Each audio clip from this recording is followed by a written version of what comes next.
Diretamente do Brasil, Brasília, Distrito Federal. Quem vos fala, mestre Dinho, trazendo sempre informações na palma da sua mão, com notícias de utilidade pública, nacional e internacional. O mestre Dinho, eu quero aqui, antes de iniciar esta live, eu quero falar sobre o Pix do juiz Oscar Aníbal Chapan. Pix, Oscar Aníbal Chapan, @gmail.com. Repito, Oscar Aníbal Chapan, @gmail.com. Está na descrição desse vídeo. Muito bom dia, terça-feira, 1º de julho de 2025, horário 2h da madrugada, 8 minutos. Quem está falando é o senhor Oscar Aníbal Chapan. Estamos árbitro, justiça particular, justiça paga, e temos a revelação de todo o compromisso do funcionalismo público tributário financeiro mundial, onde o compromisso ele tem uma instabilidade, e a instabilidade está justamente na assertiva do compromisso que se revelou um default, um estelionato financeiro mundial, onde mentiras, narrativas de boas intenções, através de proteção da fauna, flora e da vida humana e dos mais desfavorecidos, se revelou, na realidade, um grande conglomerado financeiro para manipular e estabelecer um contencioso de contratos a serem litigados com ameaças pelo Banco Mundial. Então, o Banco Mundial, o principal assessor jurídico financeiro, estabeleceu que a administração dos fundos de todo este arcabouço de proteção à fauna, à flora e aos mais desfavorecidos da superfície da Terra fosse gestão única, pleno-potenciária de um ladrão conhecido como Luiz Inácio Lula da Silva. E este ladrão se revelou roubando aos mais necessitados, que são os aposentados. Não é a primeira vez que assim ele procede. Ele já ocasionou este furto, este roubo, esta liturgia financeira aprovada por vários partidos políticos em todo o planeta. E todos eles se beneficiaram nos seus feudos quinquenais, através de um clube da cleptocracia chamado ONU, que já não existe mais, está desfavorecido. Estas formas de proceder levaram a população do planeta, a 196 países, a se intimidarem um contra os outros e a estabelecerem litígios de contratos não honrados através de narrativas, de contenciosos financeiros inexistentes, obrigações a cobrir com retóricas de denúncias contra estados, líderes que levaram a fama de serem os destruidores do planeta, quando na realidade este conglomerado chefiado pela ORCRIM do narcotráfico, dos terroristas, do Irã, da China, da Rússia, da Turquia, da Norte-Coreia, dos déspotas que presidem o Clube ONU de funcionários públicos que querem se perpetuar como se fossem verdadeiras ditaduras, todos já identificados. Então queremos dizer a você, Luiz Inácio Lula da Silva, e a todos os componentes do BRICS, conglomerado que não tem como sobreviver. Está fadado ao fracasso por causa das ambições em questionar e estabelecer denúncias e criar e legitimar quebras de contrato à proteção do planeta, como se todo mundo no planeta não tomasse conta da sua população, do seu bem proceder. Então, este órgão censor, chefiado pelo BRICS, conglomerado que só serve para declarar discórdia e não proceder conforme sentença da Suprema Corte Mundial ao reset, que está estabelecido no 1º de janeiro de 2026, onde todos têm que proceder conforme orientação do Supremo Tribunal Mundial, em que não tem mais ativos financeiros em moedas, não existe mais títulos derivativos, não existe mais imposto de renda, não existe mais impostos, não existe mais dívidas entre países e bancos, e que este elemento terrorista mal parido, conhecido como Luiz Inácio Lula da Silva, e o seu governo, estabelecido através de fraude, conjuntamente com a administração Biden, Obama, Nixon, Bush, fomentou todo um sistema de narrativas e condições financeiras para guerras, para sequestros, atentados e desestabilizar toda a harmonia financeira no planeta.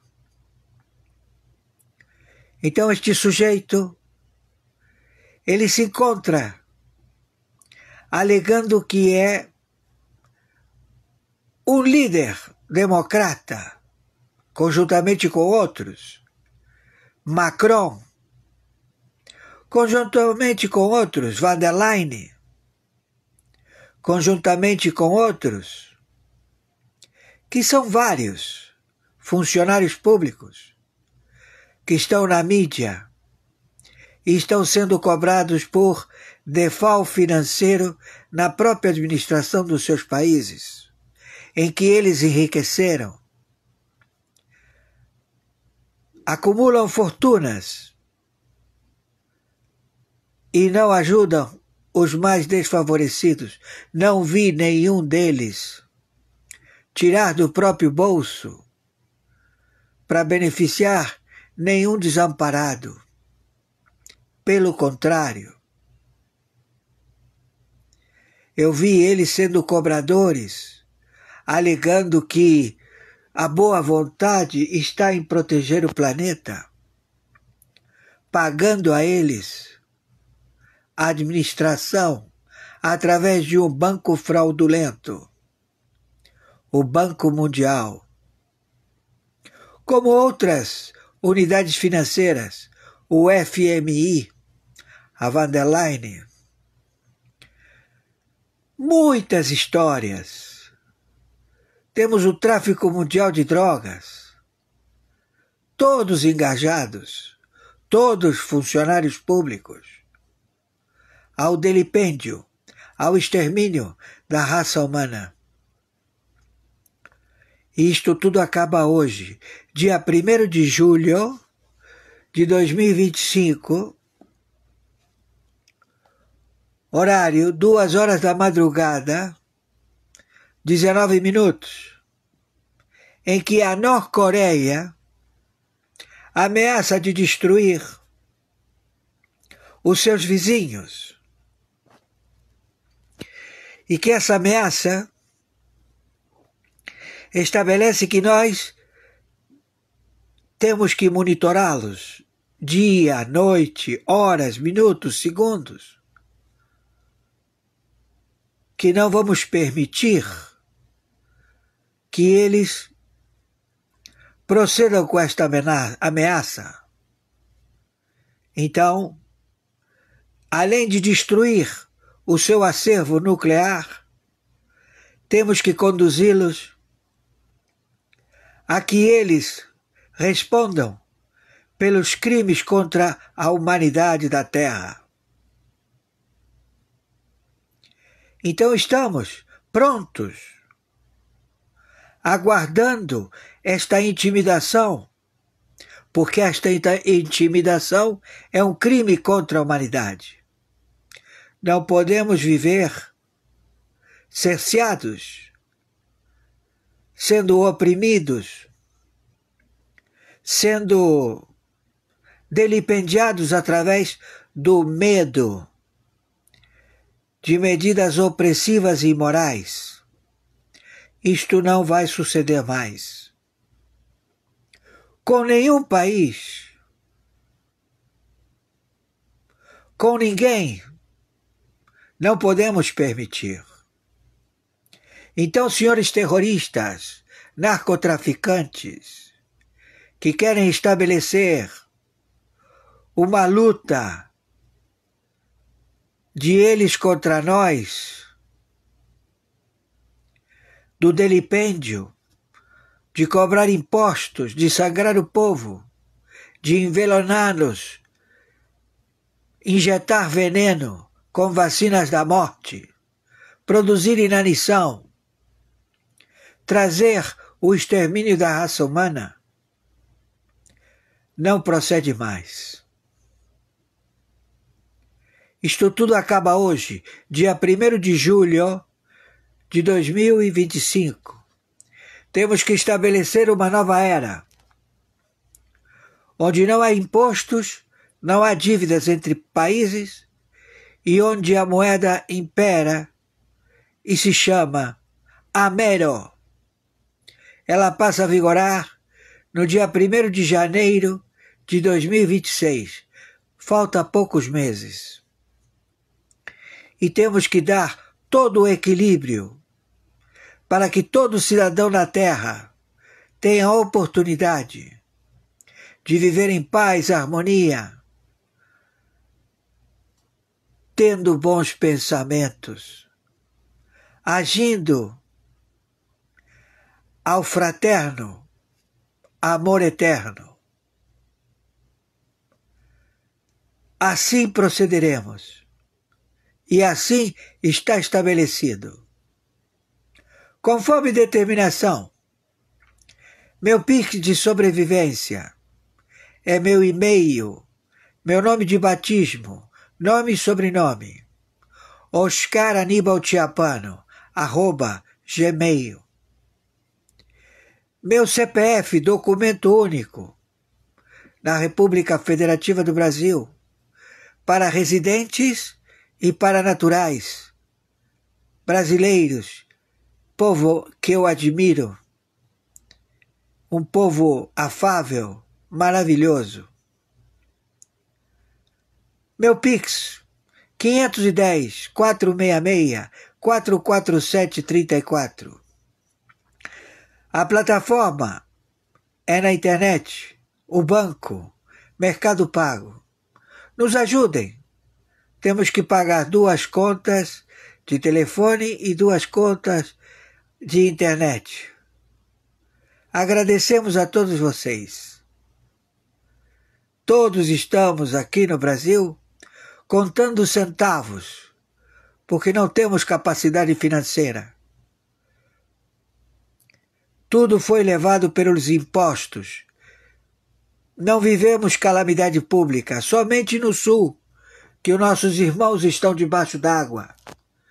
Estão sem cobertura, não tem casa, não tem água, não tem esgoto.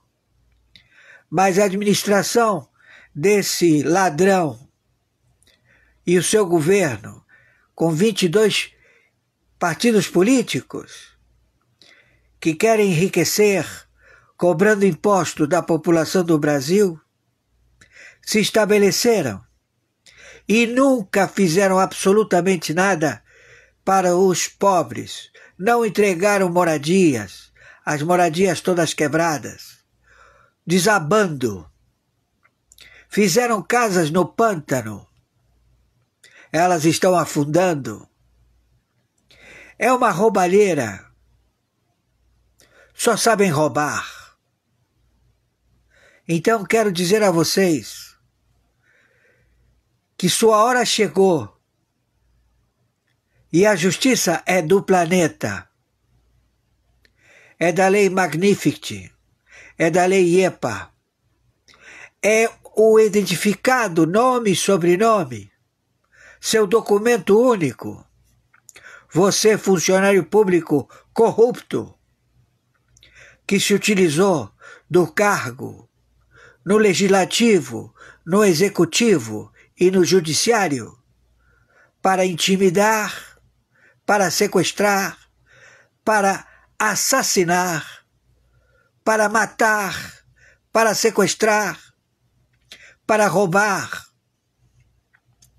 alegando que a democracia, que é forma legítima de vocês poderem proceder dessa forma, com pensamentos totalmente de medidas opressivas e morais, que não correspondem a nenhuma página da Constituição da República Federativa do Brasil. A sua hermenêutica, posição de pensar e dar sentença, os coloca como usurpadores, como opressores, como mal-nascidos, não sendo identificados como seres humanos, e sim como monstros pervertidos,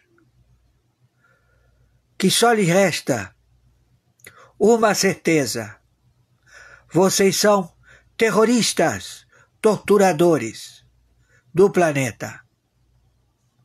E sua hora chegou. Vocês se corromperam, se venderam a um petróleo do Irã.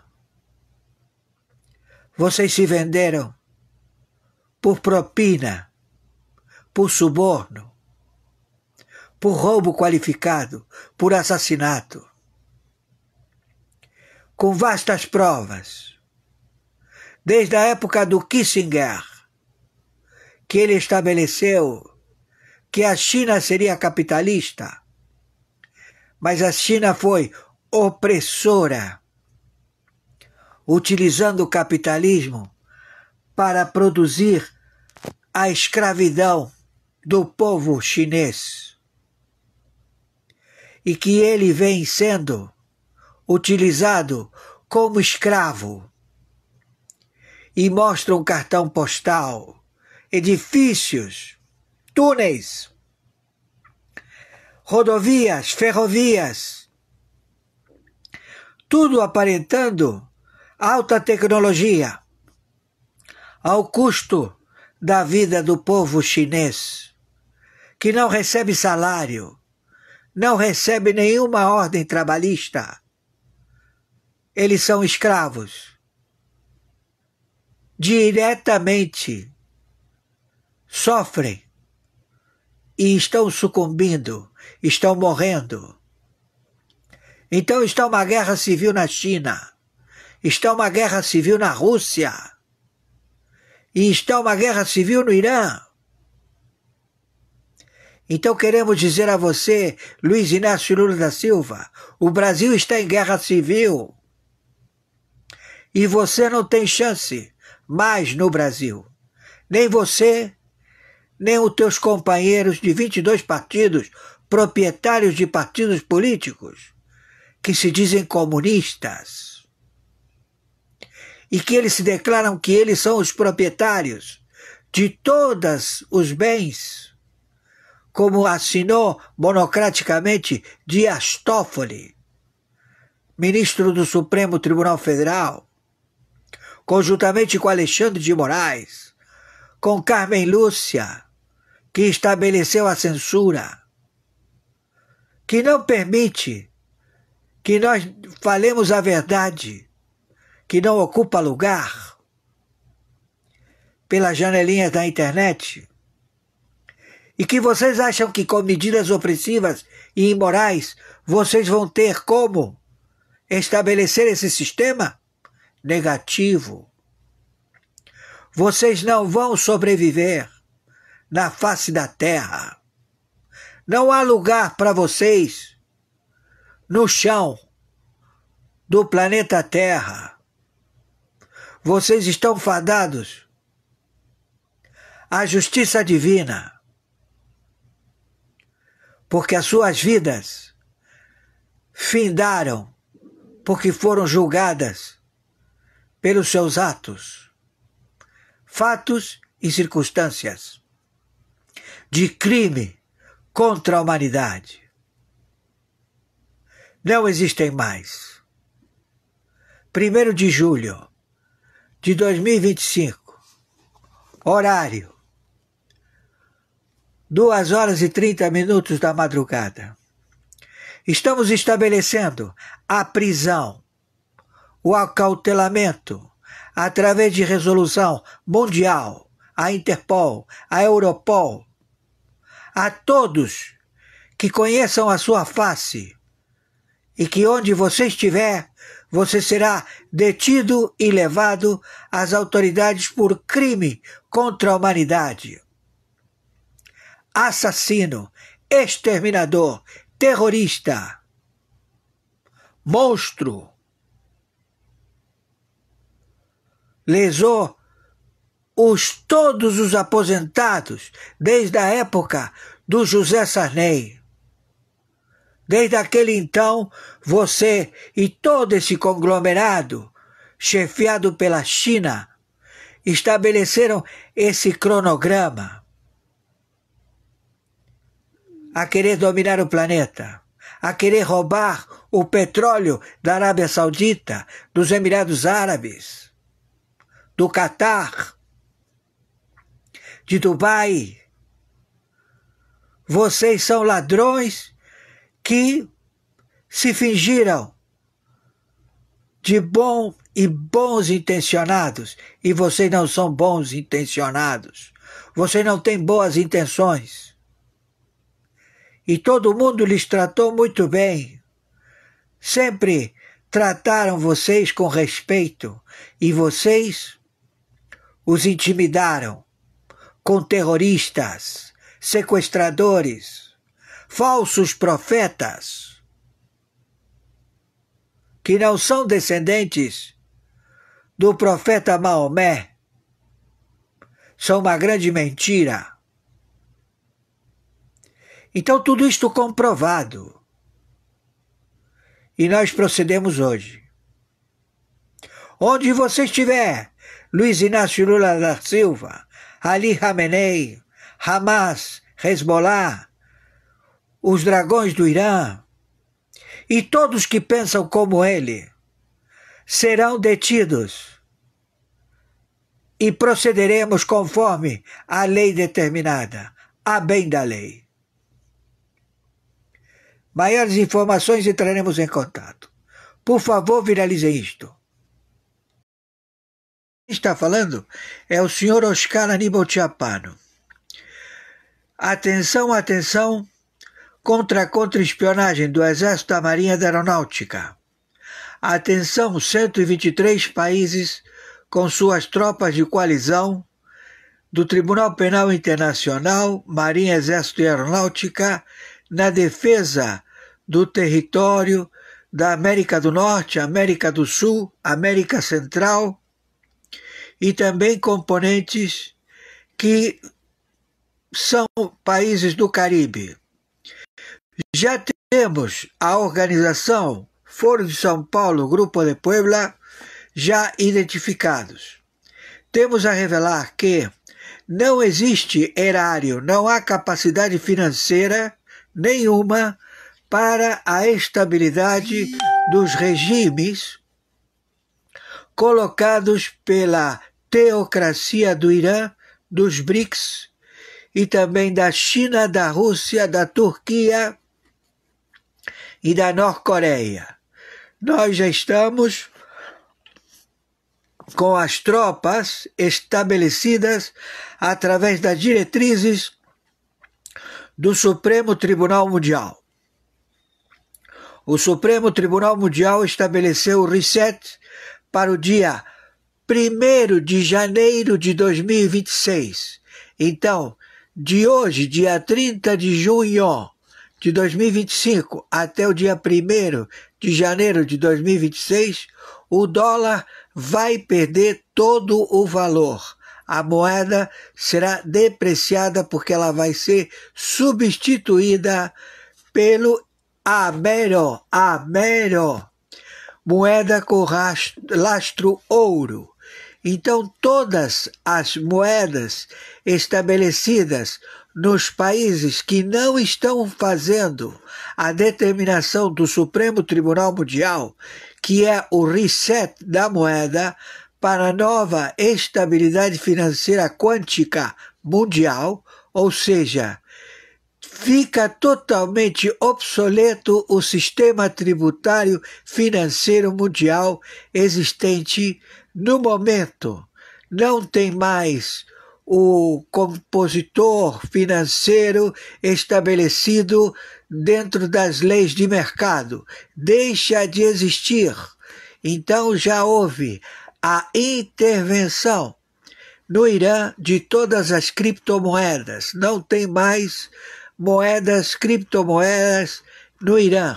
Todo o capital foi levado ao Banuvi de endereço incerto. Não conhecem o endereço onde foi mandado e estabelecido esta criptomoeda do Irã. O Irã, conjuntamente com a Rússia, a China, a Norte-Coreia, eles querem se estabelecer no embate nuclear que não tem forma de sobreviver e de estabelecer nenhuma forma de interpretação de submissão ao poderio de capacidade atômica. Não existe, não há. Aquele que for o primeiro a querer estabelecer suas bombas para serem acionadas, ele será destruído. É o caso da Coreia do Norte. A Coreia do Norte, ela já está posicionada porque vai ser a primeira a ser destruída. Todas as dependências de bombas nucleares na Coreia do Norte. Então eles estão já na posição de empate, ou seja, na posição de conflito nuclear, ou seja, num primeiro momento que o norte-coreano querer estabelecer a detonação das bombas, ele vai ser borrado do mapa do continente chinês. Entenderam? E isso pode afetar, que já está afetando, toda a composição das armas nucleares chinesas. Todas as suas bases, todos os seus redutos subterrâneos, onde eles têm os submarinos, onde eles têm todo o seu armamento e arsenal nuclear, como também toda aquela região da Rússia. Então, a situação ela é real. Aqui no Brasil, nós já temos a prisão determinada, imediata, sem nenhum tipo de procedimento de averbação jurídico desta máfia que é o Pleno da Corte do Supremo Tribunal Federal. Os elementos já foram todos eles identificados, seus bens confiscados e sua captura determinada pelas tropas da Interpol, da Europol e de 123 países signatários do Tribunal Penal Internacional, como também a membresia do Supremo Tribunal Mundial, como também o Tribunal Internacional, posto que está estabelecido os crimes contra os direitos humanos e sequestro de brasileiros, como também a sangrar a população brasileira através de impostos. Não pode você elaborar cobrança de imposto quando não existe calamidade. O que eles fizeram foi estabelecer enriquecimento para o paiol, para as armas do Irã. O Irã, ele quer se estabelecer na República Federativa do Brasil, onde todos os seus líderes se encontram acautelados. Eles não fugiram para o Catar, não fugiram para a Arábia, não fugiram para nenhum país desses, eles estão no Brasil. Então, aqui no Brasil, o embate ele já está formalizado, onde vem todas as tropas já estabelecidas. Então, nós temos posicionamentos cirúrgicos, temos a captura deste filho de uma puta, Luiz Inácio Lula da Silva, Alckmin, e todos os seus elementos de governo. O posicionamento dos governos, que são senadores, deputados federais, partidos políticos, eles têm o dia de hoje, segunda-feira, 30 de junho, para abdicar do posicionamento deste terrorista, filho de uma puta, Luiz Inácio Lula da Silva e o seu governo.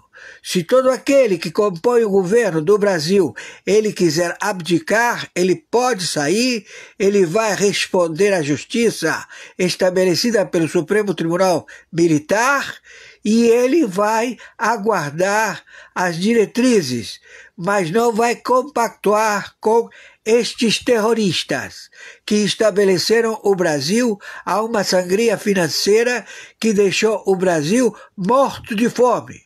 As pessoas não têm o que comer e eles estão matando nos hospitais. Não tem possibilidade de vida, de pagamento de salários, de aposentados. Não há recurso financeiro, porque todo o recurso financeiro foi alocado para o enriquecimento na tríplice fronteira do Irã, aqui na América do Sul. Então, tem várias tríplices fronteiras. Tem a fronteira da Venezuela, do Peru e do Brasil. Tem a fronteira do Peru, Chile, Bolívia. Tem a fronteira do Paraguai, da Argentina e o Brasil. Tem a fronteira do Paraguai, do Uruguai. Ou seja, tudo está localizado porque eles querem o domínio. Então, todos os contratos de gaveta, estabelecidos das emissoras de televisão com a China não tem mais valor e todos os representantes chineses na República Federativa do Brasil sabem que vão ser levados à prisão. Todos. Então já está estabelecida o embate que já é um fato. Não há como retornar atrás. Já estamos todos posicionados na guerra nuclear. Certamente que o único que quer e está agora no momento soltando bombas, mísseis, lá em Israel, na capital, no domo, onde eles que são, se dizem muçulmanos, querem destruir a pedra onde foi... A pedra que eles têm lá, né? A pedra onde foi feito o sacrifício, que é a mesquita sagrada deles em Israel. Eles estão querendo formatar já o embate. Então, aqui no Brasil, em 26 estados, em 5.070 municípios, todos eles estão monitorados. Todos os iranis, que são terroristas com treinamento terrorista, que eles ocupam prefeituras, governos de estado, também estão infiltrados nas unidades de carência financeira, que são as favelas. Todos já estão monitorados. Queremos dizer a todos os 88 facções do narcotráfico e também as famílias estabelecidas no narcotráfico, Comando Vermelho,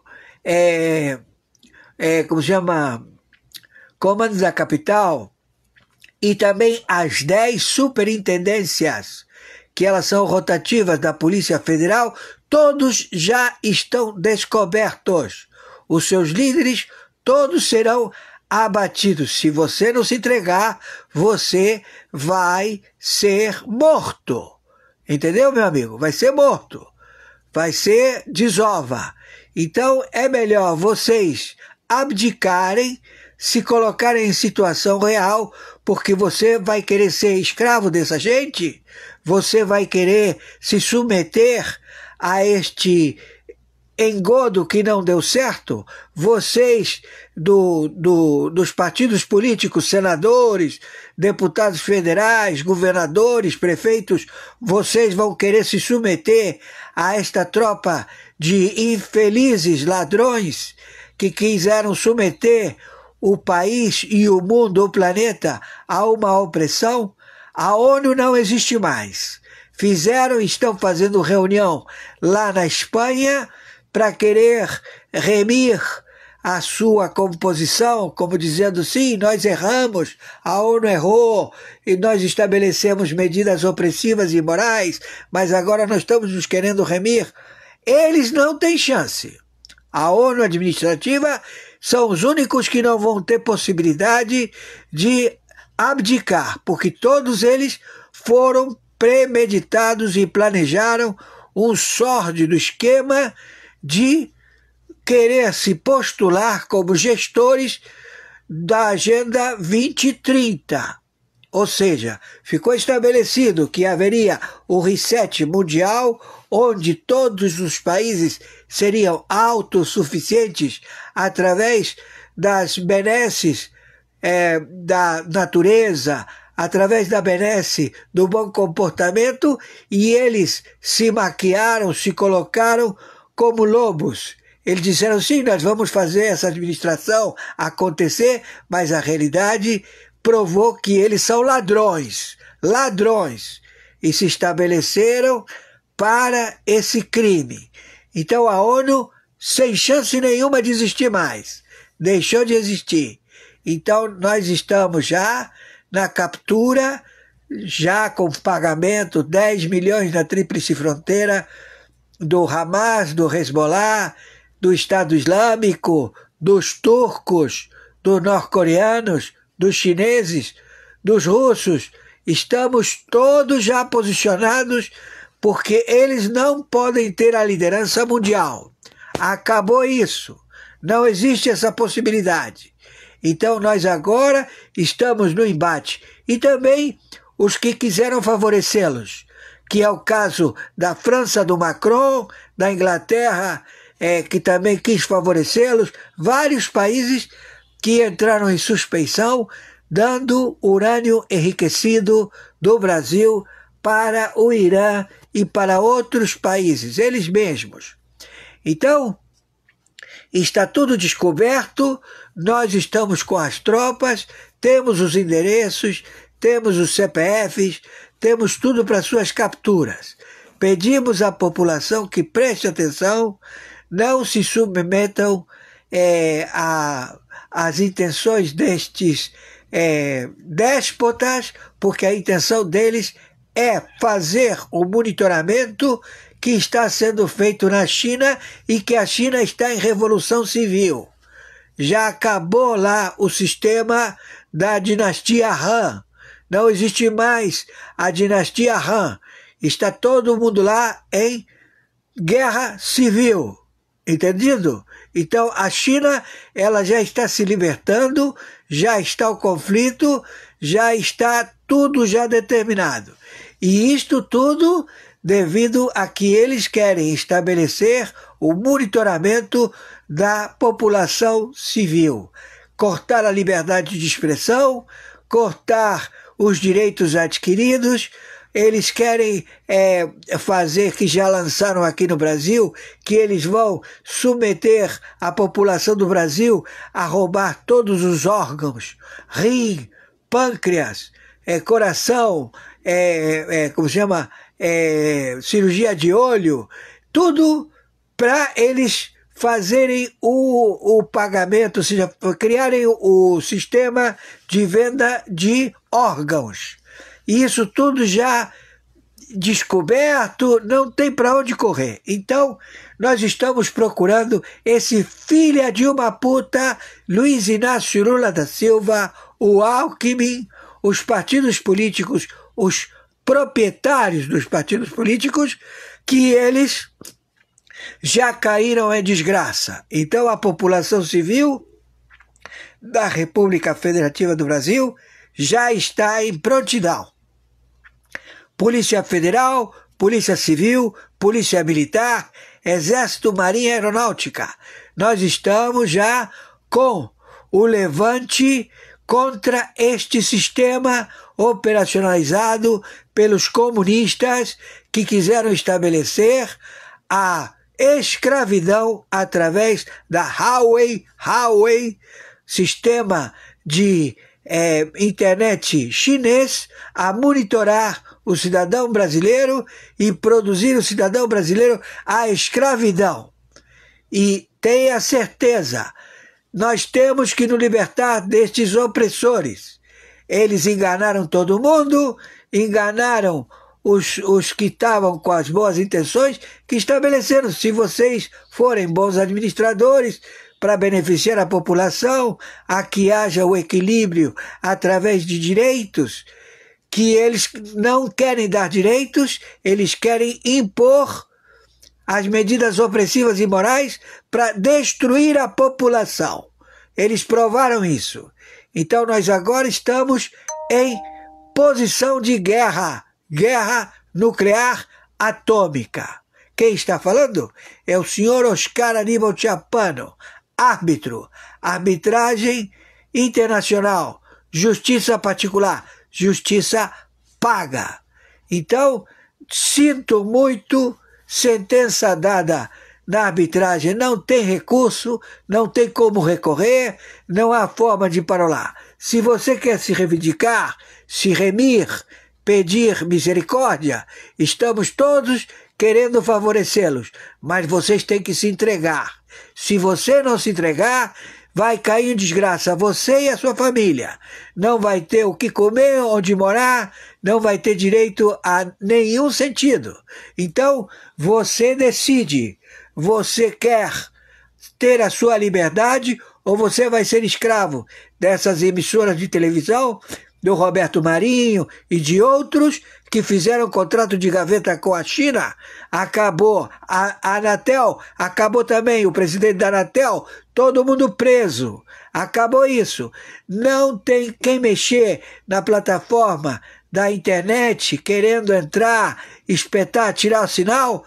Fudeu, vai preso. Vai morrer no calabouço. Não tem para onde ir. Acabou tudo isso. Então, já esta posição não existe mais. Então, para viver dentro das regras morais, vocês têm que se dar ao respeito. E vocês sabem que tanto o Irã, como a China, como a Rússia, como todos que estão reivindicando que vocês pensam que eles estão a favor da sua liberdade, não, eles estão querendo massacrá-los, matá-los, exterminá-los. Tá entendendo? Tô sendo claro? Então, meu filho, se vocês veem as passeatas na Hungria, vocês veem as passeatas nos Estados Unidos, você vê as passeatas na Europa, tudo viado, tudo lésbica, é um problema de vocês. Mas vocês pensam de que vocês têm que promulgar que o Irã está certo, que a China está certa, que a Rússia está... Vocês estão enganados. Vocês vão ser exterminados. Entenderam? Porque eles não conseguem conviver com vocês. Deu para entender? Eles matam todo mundo. Ouviram? Então, vamos diretamente às realidades e vamos posicionar a realidade. Maiores informações entraremos em contato. E conforme determinação, meu Pix é meu e-mail, nome e sobrenome, oscaranibalchiapano@gmail.com. Meu Pix de sobrevivência é meu CPF, 510-466-447-34. Banco Mercado Pago. Por favor, nos ajudem, temos que pagar a internet e o telefone. Contas atrasadas. Por favor, nos ajudem. Maiores informações entraremos em contato. Então já está tudo posicionado. Cada dia é um dia. E nós temos que estabelecer as normas. Abatemos a armada do Irã, não tem mais navio do Irã, não tem mais porto dos Houthis, acabou o porto deles lá, eles não têm como lançar mísseis, absolutamente nada. Se houver algum míssil... Meus amigos e amigas patriotas, quem vos fala, mestre Dinho. Acabamos de assistir a live do juiz Oscar Aníbal Chapão. Que live sensacional! O juiz falou com bastante propriedade.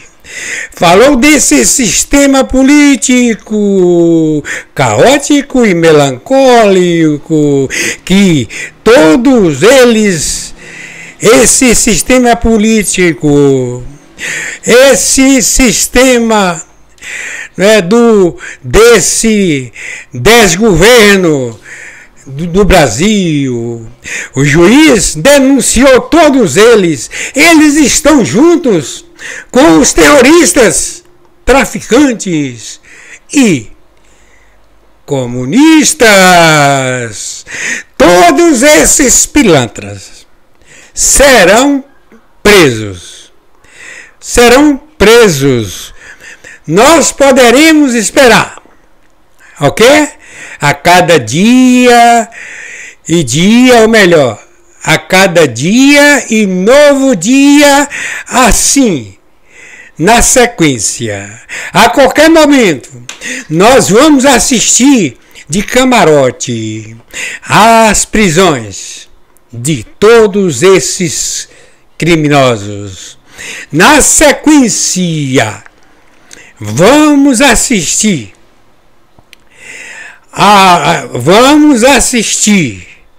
ok? As matérias do juiz Oscar Aníbal Chapão. Matérias sensacional, ou melhor, matérias sensacionais. na sequência, hoje, dia 1º de julho do ano de 2025, na sequência. ¿Sabías que, para probar la bomba nuclear más poderosa del mundo, la Tsar Bomba, un avión soviético voló 400 kilómetros desde el continente hacia la remota isla de Severnaya? Cuando el avión llegó a la isla, la Tsar Bomba estaba programada para detonar a 13.000 pies de altura, pero la explosión era tan poderosa que podía destruir el mismo avión. Así que se le colocó un paracaídas a la bomba, para ralentizar su caída y dar tiempo a la tripulación para escapar. Cuando explotó la Tsar Bomba, todo dentro de un radio de 35 kilómetros fue completamente destruido. Edificios, árboles y tierra desaparecieron. Incluso a 200 kilómetros de distancia, las ventanas estallaron violentamente. Una gigantesca bola de fuego se elevó al cielo, visible desde 1000 kilómetros. La explosión fue tan fuerte que incluso a esa distancia, las ventanas en toda Noruega se rompieron por la onda expansiva, sacudiendo casas por todas partes. La Tsar Bomba fue probada en 1961, revelando un poder tan aterrador que incluso asustó a los propios científicos soviéticos. La bomba original de 100 megatones fue reducida a 50 megatones. Para ponerlo en perspectiva, las bombas lanzadas sobre Hiroshima y Nagasaki tenían aproximadamente 15 y 21 kilotones respectivamente. Esto significa que la Tsar Bomba fue casi 3.800 veces más potente que la bomba de Hiroshima. Si hubiera explotado a plena potencia, podría haber contaminado todo el continente europeo. Meus amigos, tá cada vez mais difícil de acreditar que o homem é o homem. Não tá me entendendo, né? Vamos fazer uma análise aqui nessa foto. De preto ali, o advogado. De verde, deve ser a mulher dele. Aqui, a brega do Brasil. E ao lado dela, deveria ser quem? Mas é ele. É ele. Tá faltando alguma coisinha aqui, né? Além de um dedo, eu acho que esqueceram de colocar a máscara nele. Seria muita coincidência. Muita coincidência. Ao lado dela, com um dedo faltando. Seria muita coincidência. É loucura assim na minha cabeça, né? Só esqueceram da máscara. Bomba! Elon Musk descobre quem estaria bancando Moraes e Gilmar nos bastidores. E o buraco é bem mais embaixo. Rapaz, segura essa. Elon Musk tá botando pra quebrar. O bilionário mais doido da internet pode ter finalmente matado a charada sobre quem tá puxando as cordas do teatrinho do STF, com Alexandre de Moraes e Gilmar Mendes dançando conforme a música. E adivinha? Não é só coisa de Brasil não. O esquema é global, cheio de grana, marca famosona e, claro, a boa e velha censura disfarçada de responsabilidade. Tudo começou quando Musk comprou o Twitter, hoje X, e chutou os militantes de esgoto que mandavam na plataforma. Aí, as gigantes de publicidade, unidas num grupinho chamado GARM, Global Alliance for Responsible Media, resolveram boicotar a rede social porque não tinha mais militância?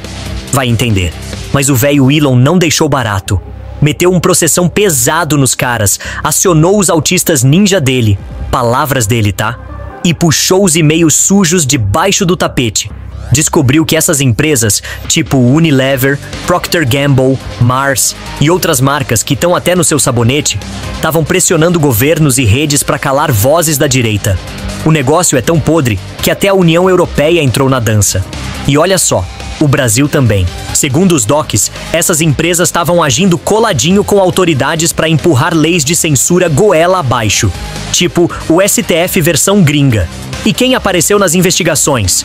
Alexandre de Moraes, o reizinho da caneta. Estavam botando grana pesada para manter o homem firme no trono, mesmo com Trump vindo com sanções no cangote dele. Musk já fez GARM virar poeira e agora tá botando o WFA, a Federação Global dos Publicitários, no mesmo buraco. E adivinha quem também tá sendo investigado pelo Congresso americano?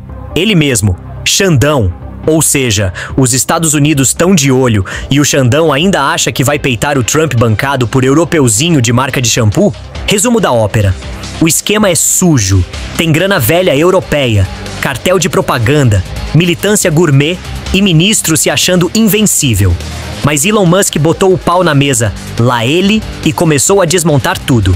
E olha, se esse bonde tá perdendo até pro Musk, imagina quando o Trump subir o tom? No fim, Alexandre pode ter vendido caro, mas comprou um problemão que nem Gilmar vai conseguir embargar. A primera vista, parece un enorme barco flotando silenciosamente en el agua. Pero no te dejes engañar por su tamaño, porque no es un barco común. En realidad, es una prisión flotante. Así es, una cárcel en el agua. Y lo más sorprendente, no tiene motor ni fuente de energía. ¿Por qué? Para que los prisioneros que están dentro no puedan escapar, aunque lo intenten. No hay timón ni controles, solo una estructura gigante completamente aislada, rodeada de mar abierto. Si alguien se atreve a saltar, quedará atrapado en aguas infinitas, sin forma de sobrevivir ni nadar hasta tierra firme. Está diseñada para ser inescapable, usando la propia naturaleza como sistema de seguridad. Inquietante, ¿verdad? ¿Quién hubiera pensado que un barco sin motor podría ser tan peligroso? Fala, meus queridos, isso é uma bomba internacional. O que era só especulação agora ganha força. Fontes apontam que o presidente Donald Trump teria articulado nos bastidores uma manobra para interromper o julgamento do STF de Israel. O STF de Israel, a Suprema Corte de Israel, estava para julgar o Netanyahu agora. O presidente Donald Trump articulou e mudaram de ideia. O Supremo Tribunal Israelense, equivalente ao STF, suspendeu o processo sem explicação oficial. Coincidência? Não parece. A pressão internacional cresceu e ministros se calaram e o sistema congelou. Trump está jogando em várias frentes. Israel virou um palco de algo muito maior. O que está sendo escondido? Também vamos falar de mais ilegalidades do Alexandre de Moraes. Vamos falar um pouco sobre a situação do Bolsonaro. Pode ou não pode voltar a estar elegível, voltar à cadeira de presidente? E também sobre aquela OAB que está indo para cima do Alexandre de Moraes também. Galera, se você não deu, são os 4-6. Curta, comente, compartilhe e contribua com o nosso trabalho. Vamos alcançar o maior número de pessoas possível, porque vamos falar sobre essa situação, né? Se o Trump ele conseguiu parar um julgamento do STF em Israel, o que vem na sua cabeça? Será que o Trump vai ver eles tentando prender o Bolsonaro e não vai acontecer nada?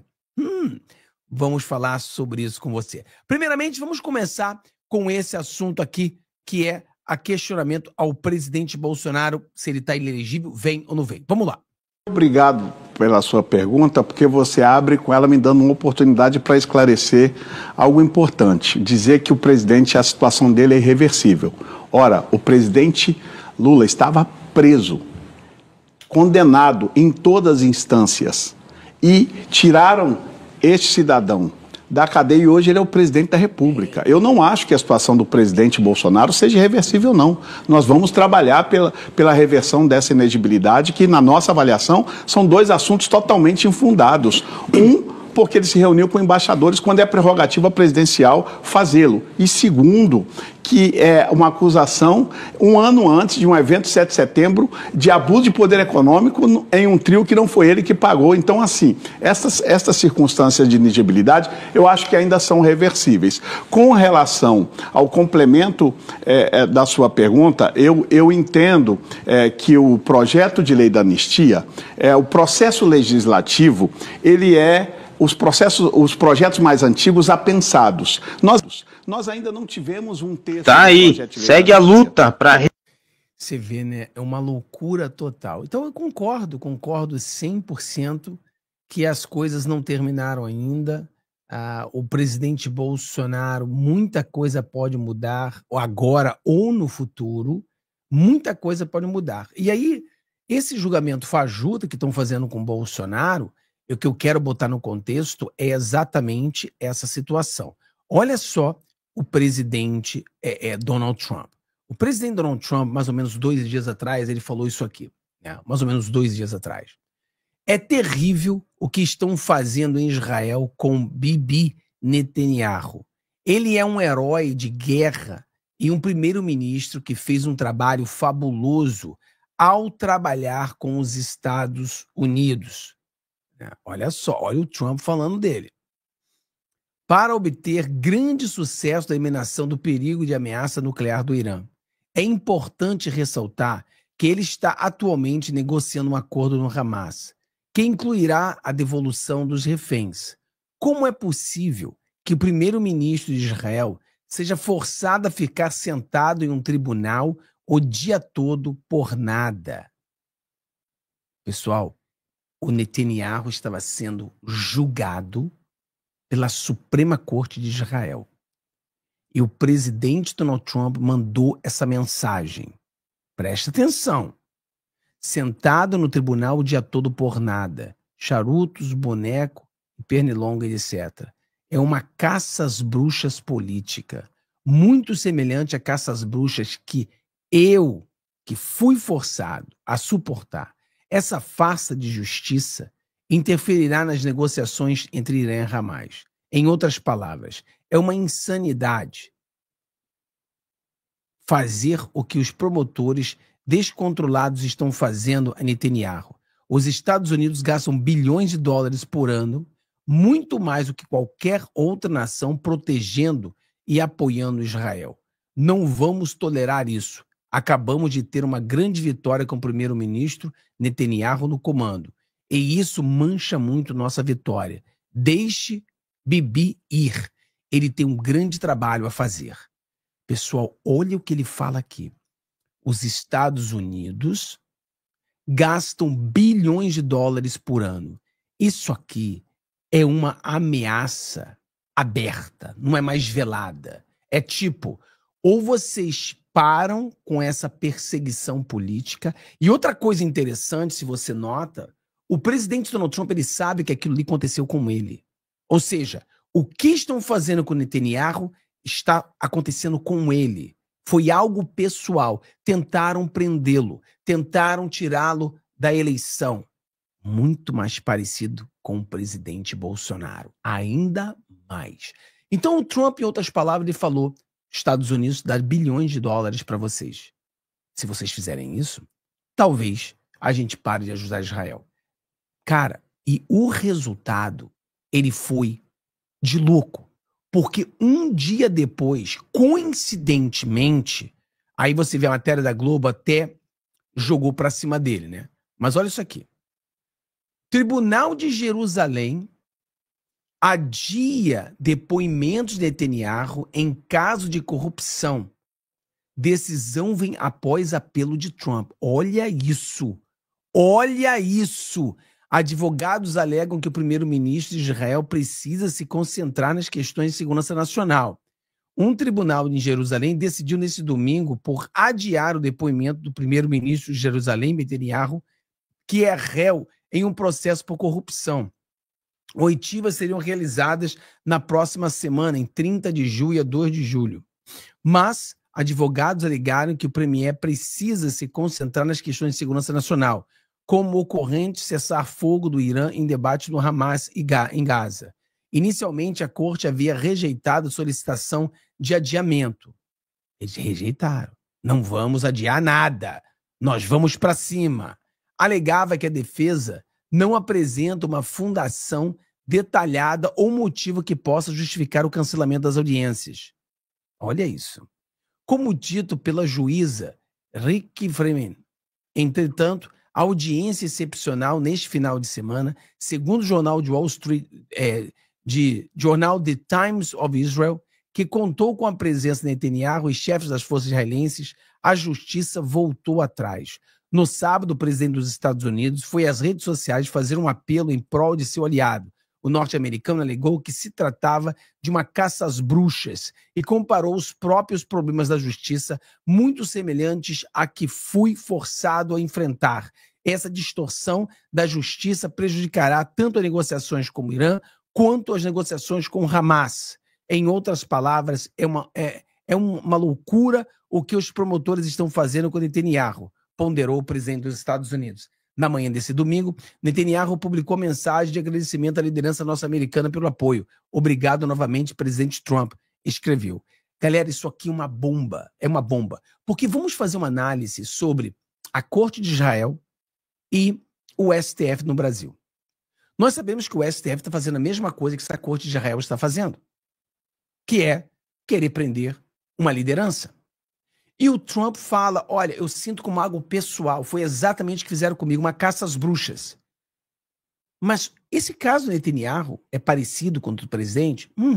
O caso do presidente do Bolsonaro é idêntico ao do presidente Donald Trump. O Bolsonaro está inelegível. Aqui nos Estados Unidos, a Corte de Colorado colocou o presidente Donald Trump inelegível. Só que aqui nos Estados Unidos, como nós temos uma Suprema Corte que é uma Suprema Corte que segue a Constituição, derrubou a inelegibilidade do presidente Donald Trump. No Brasil, o problema é que quem colocou o Bolsonaro como inelegível, quem fez essa maldade, quem é que descumpriu a lei foi o próprio STF. Mas se você olhar o que o Trump falou, um negócio que eles falaram, a gente não vai mudar, o julgamento vai começar agora, não tem o que vocês possam fazer que a gente não vai mudar, né? É o que ele falou. Só que depois que o presidente falou, eles mudaram. Depois que o Trump falou, eles mudaram. Mudaram completamente. Cancelaram, adiaram, mudaram completamente. Então a gente vê que existe também uma possibilidade que se eles tentarem prender o presidente Bolsonaro, venha um recado também dos Estados Unidos. Que venham críticas. E tomara que venham críticas seguidas de sanções, que venham críticas seguidas de atitudes, de ações contra o Brasil, para que essa coisa não aconteça. Eu acho que existe uma grande possibilidade. Da mesma maneira que o presidente Donald Trump foi para a briga. E não é que ele simplesmente falou, ele ameaçou. Na fala, ele falou, a gente bota bilhões de dólares em armamentos. Vocês querem mesmo fazer isso? Vocês querem mesmo uma briga com os Estados Unidos? Quantos bilhões entram dos Estados Unidos ao Brasil? Vocês realmente querem isso? Vocês realmente querem esse tipo de sanção no Brasil? Eu acho que a gente pode fazer uma comparação aqui e acreditar. Fábio, se nada acontecer. Bom, a gente não sabe o que vai acontecer. O que nós sabemos é o que está acontecendo. E o que está acontecendo está nítido, está claro que o caso aí é que o presidente Donald Trump fez com que a corte parasse. Será que o Trump consegue fazer a mesma coisa no Brasil? Ele consegue parar o STF brasileiro? Será que existe a possibilidade? Vá no comentário ali, porque tem os 4 Cs, né? Curta, comente, compartilhe e contribua.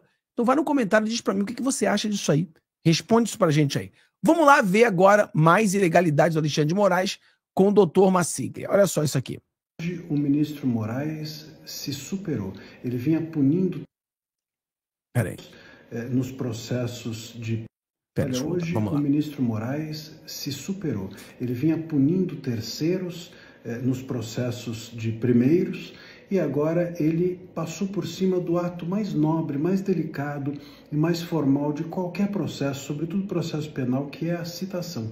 Então, ele deu por citado o Paulo Figueiredo, num processo super delicado como o do golpe, por ele ter publicado na internet uma live, etc., dando ciência de que existia, de que é uma acusação contra ele. Veja, o que a citação prevê é que a pessoa saiba, não apenas que tem um processo contra ele, mas o contexto do processo, o conteúdo do processo, quem são os réus, quais são as acusações, tudo é uma ciência inequívoca e por isso é um ato extremamente formal. O 368 do Código de Processo Penal exige que isso seja feito para quem é residente fora do país por carta rogatória. E se a pessoa não tem um endereço fixo, que não é o caso, o Paulo Figueiredo parece que não esconde de ninguém qual é o endereço dele fora do país, mas ainda que assim o fosse, isso deve ser feito por edital, jamais por rede social. Isso é um absurdo, mas vem na esteira do que ele já tinha feito até com o próprio X. Quando suspendeu o X, também intimou o X por rede social. A citação, o ato de intimação, esses atos formais, dar ciência ao outro de que ele está sendo processado ou de que ele tem uma obrigação, fazer isso de maneira formal, é o que nos separa de um estado de exceção, é o que nos separa de um processo como vingança, porque é justamente o que faz com que o outro possa ter sabedoria total do que está acontecendo com ele e se defenda. Não permitir isso ao outro, não permitir a ampla defesa.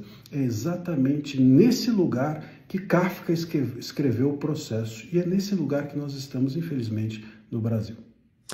O Brasil não é mais uma democracia já tem algum tempo, né? E absurdos acima de absurdos. E todos nós já sabemos que não existe mais leis que o Alexandre de Moraes respeite. O Alexandre de Moraes não respeita nenhuma lei mais. Então ele faz o que ele quiser, ele não se preocupa. Ele sabe que não tem nada que possa acontecer com ele. Ele acredita. Claro que eu e você sabemos que coisas podem acontecer com ele. Nós sabemos que ele pode ser impeachmentado um dia. Nós sabemos que o sistema está largando a mão dele. Eu acho que tem muita coisa acontecendo que a gente precisa observar. Então acho que, cara, ele vai pagar. Mas é absurdo em cima de absurdo. Simplesmente faz o que quer. É aquela coisa, o narcisista, né? Ele simplesmente faz o que quer, pensa que nunca vai ter nada de errado acontecendo com ele. Vamos lá, o pessoal da OAB, né? Aquilo ali é aquela dificuldade de todos os advogados se unirem para terminar com as ilegalidades que acontecem muitas vezes nos outros, como o STF, eles ficam calados. Mas sempre tem um ou outro que fala alguma coisa. Mas nós precisávamos de todos eles se levantarem contra essas maldades. Vamos lá. Sem esquecermos do momento difícil e delicado que a advocacia vive. E, pessoal, o som é meio ruim, tá, pessoal? O som ficou gravado meio ruim, tá o barulho no final, mas é assim mesmo. Então, desculpa pelo som, tá? Que o Brasil vive. E falo especificamente dos ataques que a democracia e o Estado de Direito vêm experimentando de todos os lados. E digo e repito, a Ordem Gaúcha, com a isenção necessária, longe das paixões políticas ou ideológicas, tem desde 2022, no início da nossa primeira gestão, feito uma defesa integral da democracia, independentemente de onde venha o ataque. E penso que essa deva ser a postura de todas as brasileiras e brasileiros que são democratas e que entendem que o único caminho para uma nação ter paz, prosperidade e desenvolvimento é o caminho da democracia. Assim entendido, o voto secreto, direto, universal, periódico, o respeito ao resultado das eleições, mas também a observância ao devido processo legal. Nós dissemos não a qualquer espécie de golpe e ditadura, mas nós também denunciamos, desde 2022, excessos praticados pelo Supremo Tribunal Federal que continuam acontecendo, que violam o devido processo legal e que, portanto, atentam contra a democracia, contra o Estado de Direito e contra prerrogativas da advocacia. É hora da sociedade brasileira falar do que está acontecendo no país.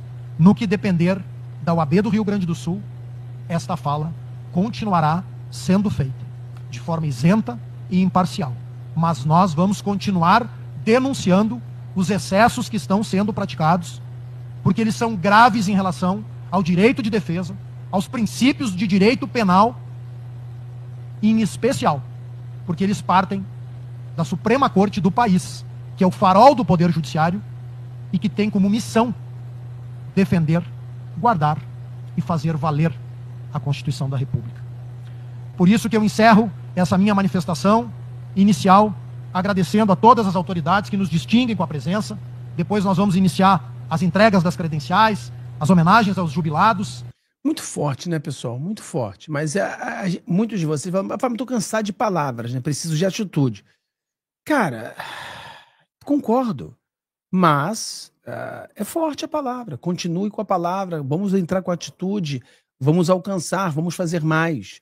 Mas já tenho... Imagina se os outros estados começam a fazer a mesma coisa. É isso que a gente quer.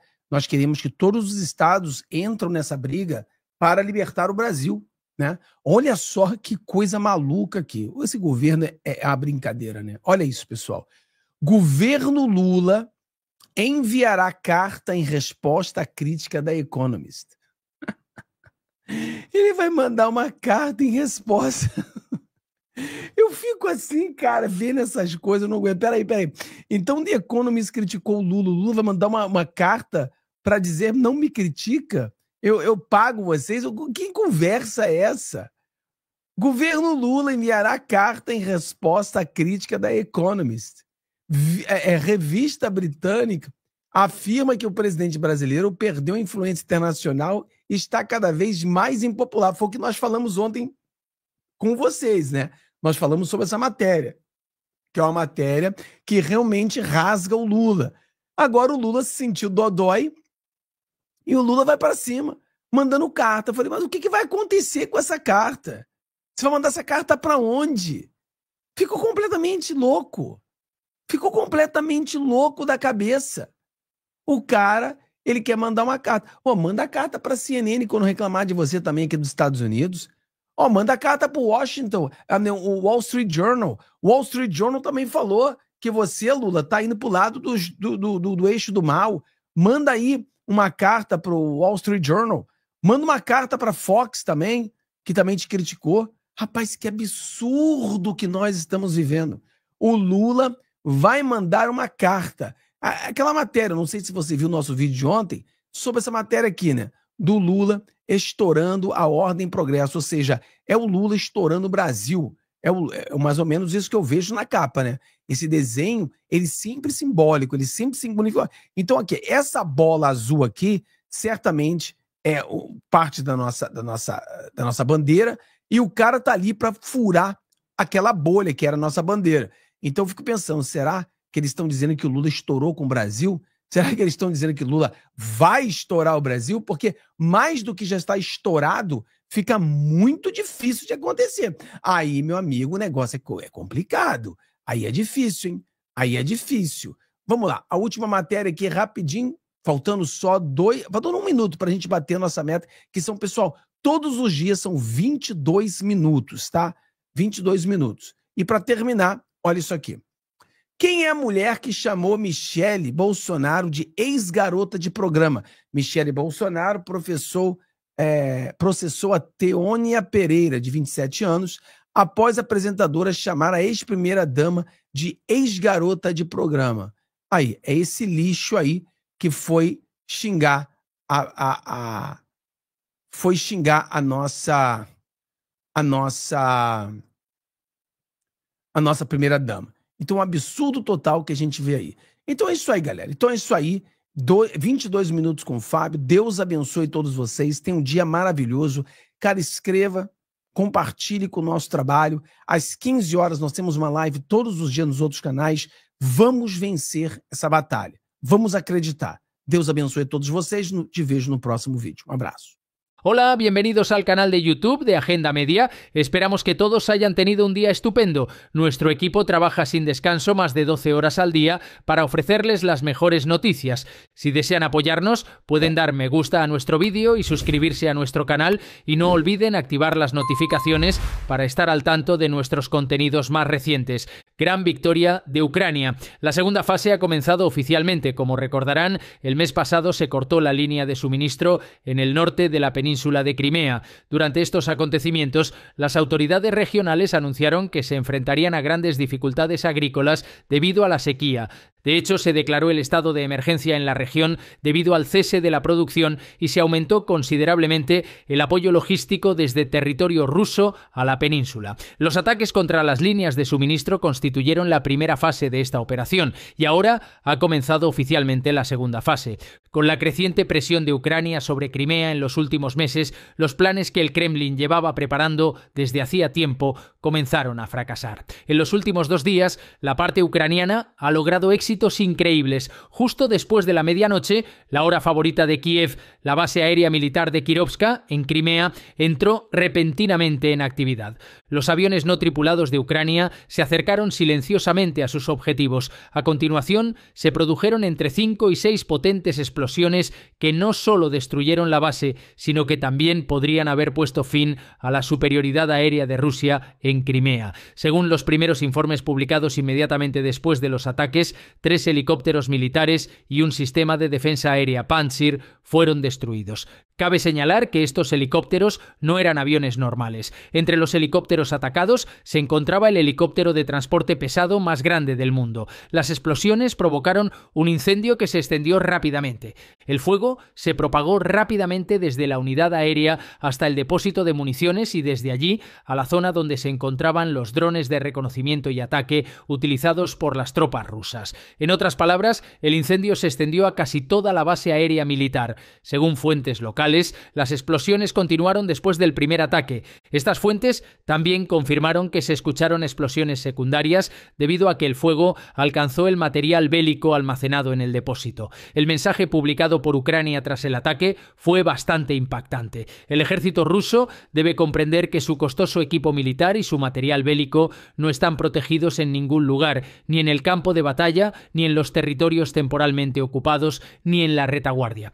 Con este mensaje, los ucranianos han vuelto a demostrar su confianza en sí mismos. De hecho, el ataque de Ucrania a la base aérea de Crimea cambia las reglas del juego, porque este ataque no es un hecho aislado, sino parte de un plan más amplio. El mes pasado, Ucrania interrumpió gravemente el corredor de suministro crítico en el norte de la península. Este cuello de botella logístico dejó a las fuerzas rusas en Crimea en una posición más vulnerable. A continuación, Ucrania comenzó a atacar sistemáticamente los sistemas de defensa aérea que constituyen la columna vertebral de la defensa de Crimea con operaciones como Red de Araña. La destrucción del sistema Pantsir S-1 en Kirovska es una consecuencia directa de esta estrategia. El Pantsir S-1 es un importante escudo de defensa diseñado específicamente para contrarrestar amenazas aéreas de corto y muy corto alcance, en particular los vehículos aéreos no tripulados. Sin embargo, su destrucción en este ataque significa que la base y sus alrededores están ahora expuestos e indefensos ante ataques aéreos a baja altitud. Aquí es donde comienza la verdadera pesadilla del Kremlin. Con el fin de reforzar la defensa aérea de Crimea, se están trayendo continuamente nuevas baterías y componentes del sistema S-400. Sin embargo, antes de que estos sistemas puedan desplegarse y activarse por completo, se convierten casi instantáneamente en el objetivo de los vehículos aéreos no tripulados ucranianos. ¿Cómo es esto posible? La respuesta no solo reside en la tecnología, sino también en el factor humano y la resistencia local. Aquí, el movimiento partisano del fuego desempeña un papel fundamental. Este grupo pro-ucraniano cuenta con una increíble red de inteligencia dentro de Crimea.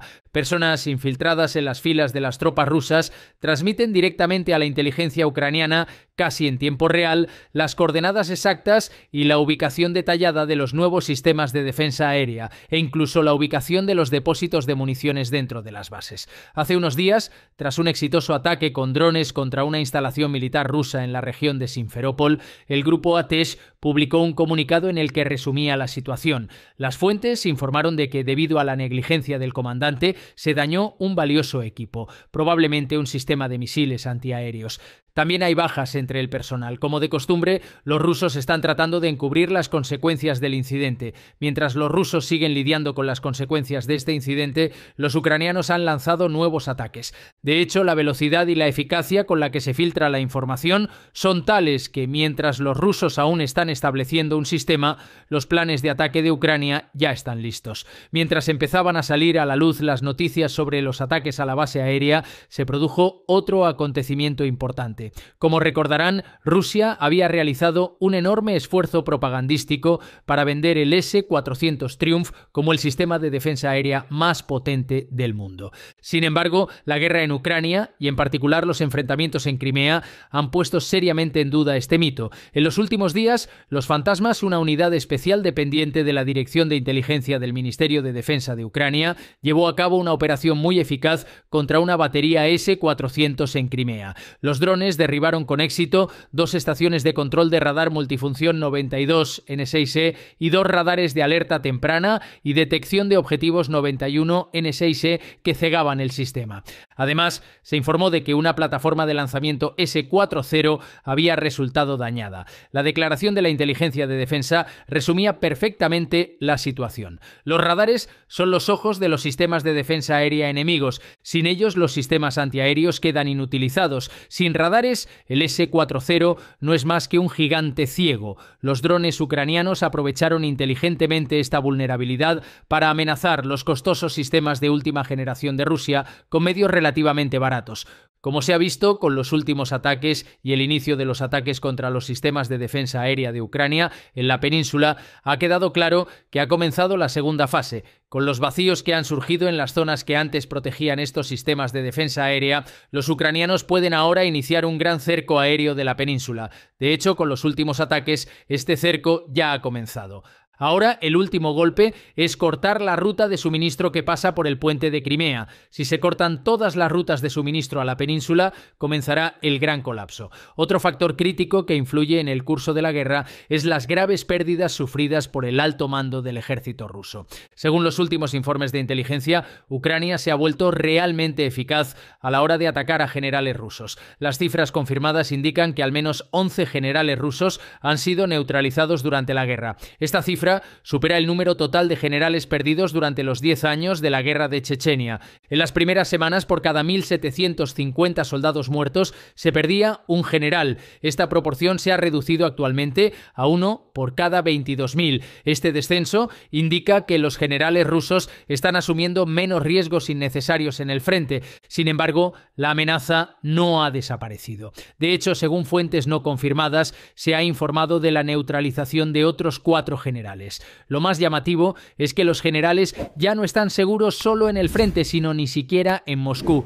La neutralización del general Igor Kirillov en Moscú pone de manifiesto el amplio alcance de las capacidades operativas de Ucrania. Los generales son importantes, pero la verdadera crisis se está produciendo entre los oficiales de menor rango. A diferencia de sus homólogos occidentales, el ejército ruso no cuenta con una fuerte unidad de suboficiales. En su lugar, la responsabilidad del liderazgo operativo a nivel de pelotón y equipo recae directamente en los suboficiales. Estos oficiales son responsables de entrenar a los soldados, liderarlos en combate y coordinarse con otras unidades. Como se destaca en los informes de la BBC, se estima que más de 5.000 oficiales rusos, de los cuales unos 500 son de alto rango, han sido neutralizados.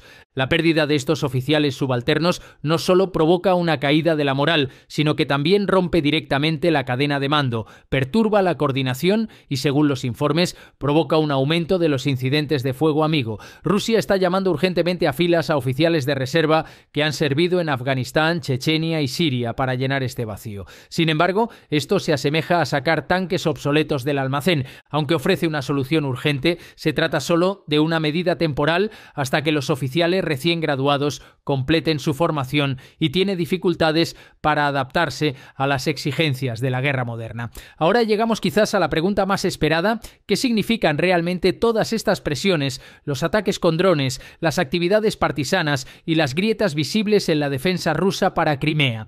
La primera y más evidente consecuencia es el desgaste gradual del escudo de defensa aérea de Crimea. Por muchos componentes S-400 o sistemas Pansir-S, uno que intente traer Rusia, la inteligencia en tiempo real de la TESH y la capacidad de ataque preciso de Ucrania convierten estos sistemas en objetivos nada más ser desplegados. Mientras esta situación se mantenga, los cielos de Crimea se convertirán en un campo de caza cada vez más seguro para los drones ucranianos. El significado es claro: los puertos, bases militares, depósitos de municiones, centros logísticos e infraestructuras críticas pueden ser atacados con mayor frecuencia y mucho menos riesgo. Parece inevitable que se produzca un aumento tanto en la intensidad como en la frecuencia de estos ataques. En otras palabras, mientras Rusia sigue enviando más sistemas para defender Crimea, Ucrania está demostrando su capacidad para destruirlos aún más rápidamente. Esto se está convirtiendo en un círculo vicioso. Además de la amenaza aérea, la debilidad crónica de las líneas de suministro está ejerciendo una presión cada vez mayor sobre las tropas rusas y la población local en Crimea. El corte del suministro procedente del norte de la península ya supuso un duro golpe. Ahora vemos que los depósitos, las líneas ferroviarias y los centros de abastecimiento dentro de Crimea también se han convertido en objetivo de los ataques con drones. La imposibilidad de suministrar combustible, municiones, alimentos y artículos de primera necesidad afecta directamente a la capacidad de combate de los soldados. Pero quizás aún más importante es el efecto psicológico del asedio y la consiguiente caída de la moral. Las constantes sirenas de ataque aéreo, las explosiones y la escasez de productos básicos están minando la resistencia tanto de los soldados como de los civiles prorrusos. La presencia y los éxitos de grupos partisanos como ATES alimentan aún más este sentimiento de inseguridad y recuerdan constantemente a todos que el control ruso está lejos de ser absoluto. Crimea, el punto más importante del Mar Negro que el Kremlin se apoderó en 2014, ha sufrido uno de los golpes militares más duros. Los sistemas de defensa aérea rusos sobre Crimea han sido blanco de repetidos ataques con drones de las fuerzas de defensa de Ucrania. Estos ataques han destruido municiones y la apariencia de invulnerabilidad de un Estado. Los ataques inutilizaron los radares S-400 Triunfo, las rampas de misiles y el equipo de guerra electrónica. Las explosiones en Yankoy y Saki fueron seguidas por evacuaciones masivas de los puestos militares rusos en Crimea. Antes de esto, la OPAC había admitido que Rusia había utilizado armas químicas 888 veces en el frente ucraniano en mayo. ¿Qué significan estos dos hechos juntos? Rusia está violando abiertamente las leyes de la guerra. Ucrania, por su parte, está respondiendo con un control militar y estratégico total. Esta noche explicaremos cómo Crimea se ha convertido no solo en un ataque de Moscú, sino en su mayor debilidad. Si están listos, comenzamos. Comenzamos con el aspecto más mortífero de esta guerra. La Organización para la Prohibición de las Armas Químicas, OPAC, dependiente de la ONU, señaló en su informe de junio de 2025 que Rusia había utilizado armas químicas en territorio ucraniano. Este informe demuestra que se ha violado por completo el derecho internacional humanitario. La OPAC informó en mayo de 888 violaciones de la prohibición del uso de armas químicas en el frente ucraniano, la cifra más alta hasta la fecha. El Estado Mayor de Ucrania y el Centro de Comunicación Estratégica afirman que estos ataques químicos van más allá del gas lacrimógeno. El ejército ruso ha añadido sustancias ilegales a las granadas de mano, ha reforzado las líneas de munición con ellas y ha utilizado bombas de gas en las trincheras. Según la OPAC, estas sustancias químicas para el control de disturbios no pueden utilizarse en conflictos armados. La OPAC ha confirmado 3 violaciones. La primera se produjo a finales de 2023 y la segunda en la primavera de 2024. El uso sistemático de armas químicas por parte de Rusia distingue este caso de los demás. No es una coincidencia. Se trata de un delito de cadena de mando. Ukrinform informó de intoxicaciones masivas por parte de unidades desprotegidas en Donetsk, Lugansk y Zaporizhia. Las imágenes del terreno muestran soldados cegados por el gas, crisis neurológicas y evacuaciones de refugios. Fuentes militares occidentales creen que estos ataques químicos fueron planificados y coordinados. Ahora presten atención. La noche del 25 de junio, los servicios de inteligencia ucranianos respondieron a estos ataques químicos. La cadena de mando de Crimea fue atacada. A partir de entonces, la guerra se extendería más allá del frente oriental. Las torres de radar del Mar Negro, las baterías S-400 y los territorios intocables de Putin quedarían bajo fuego. Ucrania declaró esta guerra no solo por el territorio, sino por la justicia y la tierra, porque se detuvieron los radares rusos mientras los drones volaban sobre Crimea. ¿Qué quedó después de la enorme explosión de Yankoy? Analicémoslo juntos. Prepárense, no van a creer lo que van a ver. La Unidad de Inteligencia Especial Primary, dependiente del Ministerio de Defensa de Ucrania, examinó metódicamente la compleja arquitectura de defensa aérea de Crimea, ocupada por Rusia, y la destruyó pieza a pieza en una sola noche. En la madrugada del 26 de junio, drones volaron silenciosamente sobre la base de defensa aérea de Yankoy. Cada uno de ellos estaba programado para un objetivo. Según la inteligencia militar de Ucrania, DIU, la operación fue coordinada, planificada con antelación y respaldada por interferencias electromagnéticas. Los objetivos no eran aleatorios. La infraestructura de radar era el cerebro de los sistemas rusos S-400 Triunfo. El primer ataque alcanzó el radar multifunción 92N2E. Este radar detecta, clasifica y rastrea objetivos, lo que lo convierte en la pieza más importante de la batería S-400. La estación de radar de detección de largo alcance 91N6E fue el segundo objetivo. En la tercera oleada se alcanzó el módulo de lanzamiento de misiles S-400. Ucrania publicó imágenes térmicas que muestran la destrucción total de los tres objetivos. Los expertos afirman que, además de los daños materiales, el ataque ha provocado la alteración de la integridad del sistema. Los S-400 están ciegos sin radar. Cuando los radares se silencian, los misiles quedan inutilizados. Por eso Ucrania ha actuado correctamente. Apuntaron a sus ojos. Un portavoz de inteligencia ucraniano afirmó que habíamos cegado los S-400. Ahora no pueden ver ni proteger. La operación, además de los logros militares, envió un mensaje estratégico de disuasión. Crimea ya no es segura. Este mensaje lo ha escuchado no solo Rusia, sino todo el mundo. Las imágenes de las redes sociales mostraron que las fuerzas rusas apagaron los incendios cerca de la base aérea de Saki horas después del bombardeo. En otro vídeo se veía una densa columna de humo saliendo de una estación de radar cerca del campamento militar de Yankoy, en Crimea. El típico silencio del Kremlin. Esta vez un silencio provocado por la impotencia. Ucrania ha golpeado la mayor línea de defensa de Moscú en el Mar Negro y los sistemas S-400. No era la primera vez, pero sí un punto de inflexión. ¿Por qué es importante este umbral? Putin calificó Crimea como una fortaleza inexpugnable. Los cimientos de la fortaleza se están erosionando. ¿Por qué era importante Crimea? ¿Por qué Putin construyó esta península como una fortaleza? ¿Por qué se están derrumbando sus muros? Vamos profundizando paso a paso, ¿no? Continuemos. Por eso Crimea no era solo una península, sino el orgullo estratégico de Moscú.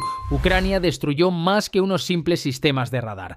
Han comenzado a sacudir la arquitectura militar del Kremlin, cuya construcción llevó más de 10 años. Después de que Rusia se apoderara de Crimea en 2014, construyó silenciosamente, pero de manera metódica, instalaciones militares en Crimea. Se destinaron grandes recursos a la base naval de Sebastopol, que se convirtió en el centro de mando de la flota del Mar Negro. Se construyeron nuevas bases aéreas en Yalta, Feodosia, Saki y Yankoy. Estas instalaciones incluyen aviones, radares, guerra electrónica, baterías de misiles e infraestructura logística. En imágenes de satélite se han visto equipos de defensa costera, incluidos misiles antibuque Val y Bastión, alrededor de los sistemas S-400 Triumph.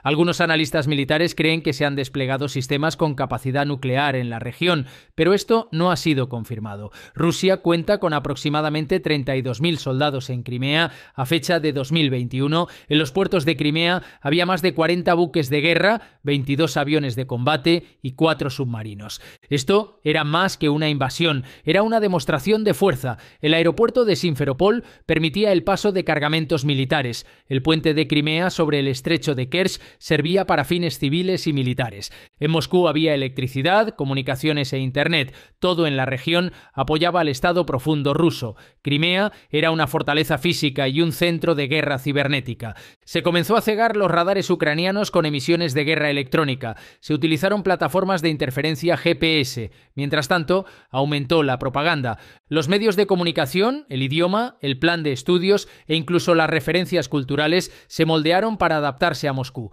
Todas estas grandes inversiones tenían como objetivo garantizar el control definitivo por aire, tierra y mar desde el Mar Negro Oriental hasta el Mar Negro Occidental.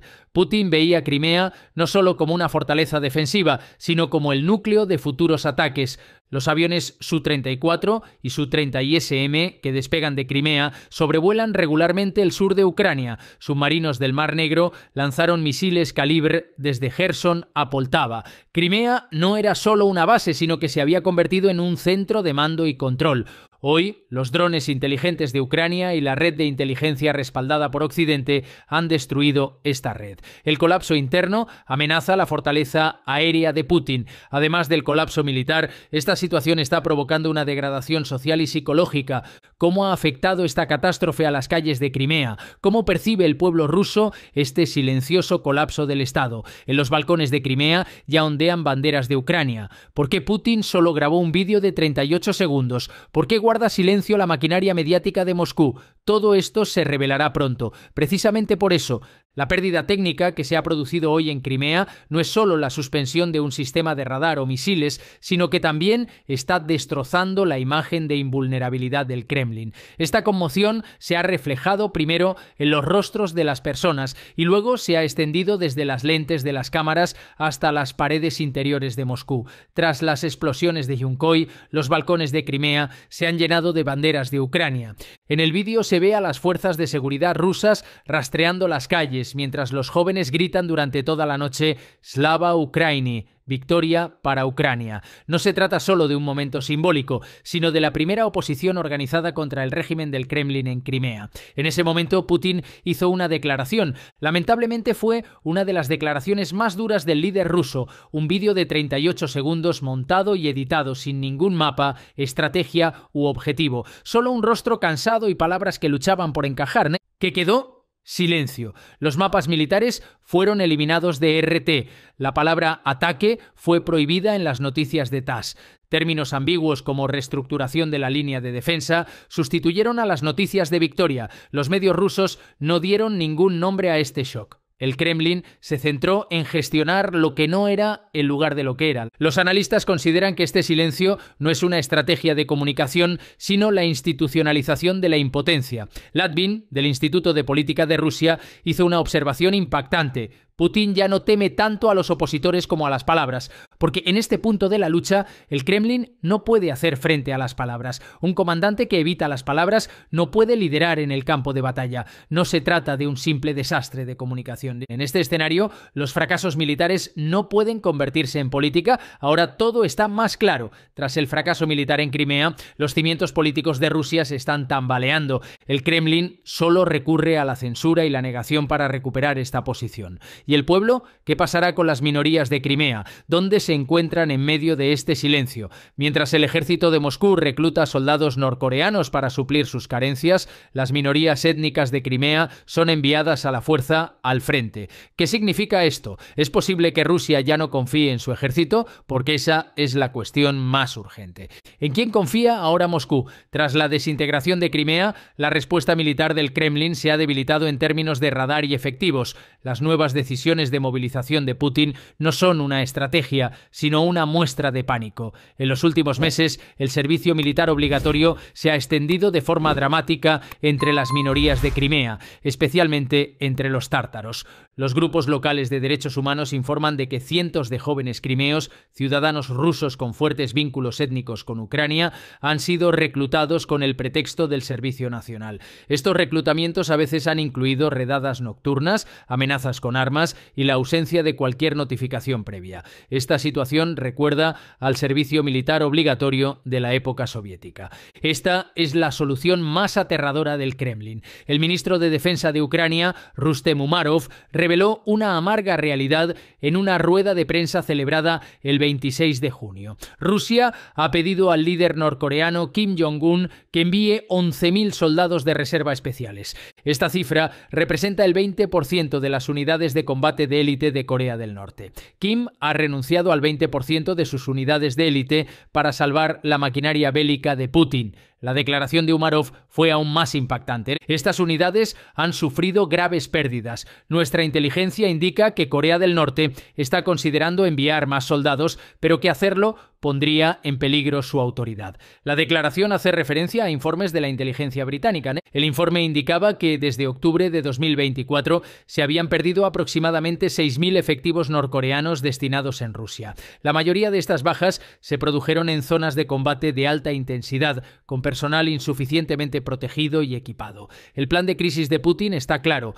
Dado que el pueblo no va a luchar, está importando mano de obra para pasar a la acción. La política exterior de Rusia, debido a este precio, se ha convertido en un eje de desesperación, no en una alianza de seguridad. El acuerdo de asociación estratégica integral con Corea del Norte parece tranquilo sobre el papel. Sin embargo, se ha convertido en una cooperación en tiempos de crisis entre regímenes autoritarios dependientes entre sí. Lo peor es que Moscú depende de esta alianza. Los comentarios finales de Umarov lo expresan muy bien. El hecho de que Rusia emplee al ejército de élite de Corea del Norte demuestra su creciente dependencia de los regímenes autoritarios y su movilización de crisis de reserva. Pero aún más sorprendente es la constante vigilancia de Ucrania y sus respuestas planificadas junto con sus aliados occidentales. Porque este conflicto ya no se gana con inteligencia, psicología e impulsos sociales. Ahora estamos entrando en el frente más insidioso, pero también más decisivo de esta guerra. Los soldados de Putin están desertando, los líderes se rebelan y la insurrección se extiende en el frente porque el ejército de Moscú se está desintegrando. Esta desintegración no afecta solo a unos pocos generales o divisiones, sino a la voluntad de guerra de Rusia, según documentos del Ministerio del Interior correspondientes al primer semestre de 2025. En los últimos 4 meses, más de 41.000 soldados rusos han abandonado el ejército o se han negado a combatir. Esta cifra pone de manifiesto una gran desmoralización, una desorganización del mando y una pérdida de fe. Un ejército lucha con armas y con convicción. Hoy en día, el ejército ruso solo cuenta con un mapa y una cadena de mando desarticulada. El servicio de inteligencia ucraniano, HUR, ha filtrado informaciones según las cuales los batallones rusos en el frente ya no siguen las directrices del mando central, sino los instintos de los comandantes regionales. A medida que aumenta el silencio en las comunicaciones por radio, la comunicación entre los mandos empeora. Algunas brigadas están cancelando operaciones debido a la escasez de municiones. Además, los soldados están publicando confesiones en vídeo desde el frente. En clips de Telegram, los soldados cuentan que sus comandantes han huido, que se han quedado sin municiones y que están solos. Un soldado dijo que su desesperación era irónica. Llevamos contenedores de munición vacíos como si fueran palos para selfies. Estos vídeos van más allá de la propaganda. Son el grito antibélico de una generación. El Kremlin, que ya no cuenta con herramientas económicas, políticas o ideológicas, no puede silenciar estas voces. La maquinaria militar de Putin se encuentra paralizada en la mesa de negociaciones y en el campo de batalla debido a la expulsión del sistema SWIFT, la disminución de las reservas extranjeras y la congelación del comercio internacional. Nadie lleva armas, pero se siguen fabricando. Ningún soldado dispara munición de artillería.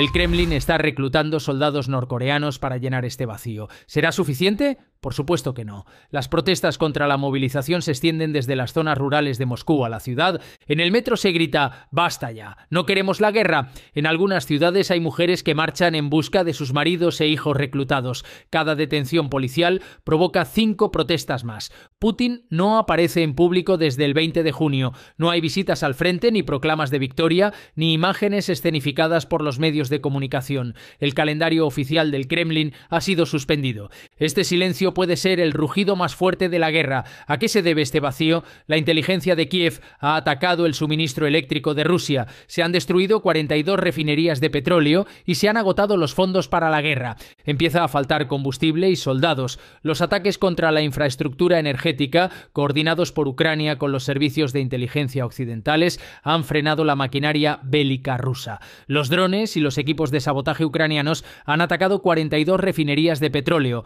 terminales de combustible y estaciones de compresión de gas natural entre la segunda mitad de 2024 y junio de 2025. Estas cifras demuestran la aplicación de un plan de éxito táctico y superioridad estratégica. Drones kamikaze de alta precisión han alcanzado con precisión las refinerías de Afipsky e Ilsky en el Mar Negro, las instalaciones de turbinas de gas de Ryazan y las estaciones de transferencia de combustible de Tula. Lo más llamativo fue el ataque en 3 fases perpetrado en marzo de 2025 contra el principal oleoducto de Belgorod, que redujo en un 60% el suministro de diésel al frente sur. Según el Ministerio de Defensa de Ucrania, en estos ataques se utilizaron drones drones Rubaka y Obri de fabricación nacional. Estos sistemas eludieron los radares rusos y alcanzaron sus objetivos gracias a módulos de interferencia electromagnética y algoritmos de navegación compatibles con la OTAN. Ucrania ha designado por primera vez la infraestructura energética como objetivo militar. Esta técnica funcionó porque el ejército ruso no tiene vehículos para transportar municiones. No hay combustible para los aviones de combate, ¿no? Y lo que es más importante, estos sistemas son económicamente irreconstruibles. Rusia no puede equilibrar su comercio energético con China y la India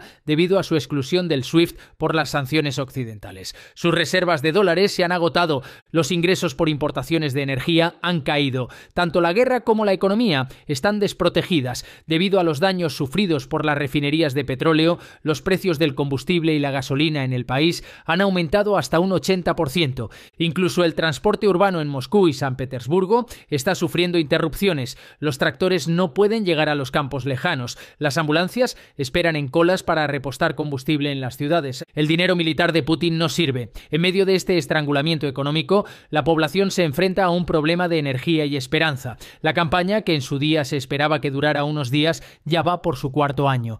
Cada nueva declaración sacude la última pizca de paciencia de la gente. La inflación está aumentando, se han congelado las pensiones. El desempleo juvenil supera el 36%. El Kremlin sigue proclamando la victoria. Putin lleva 10 días sin hablar.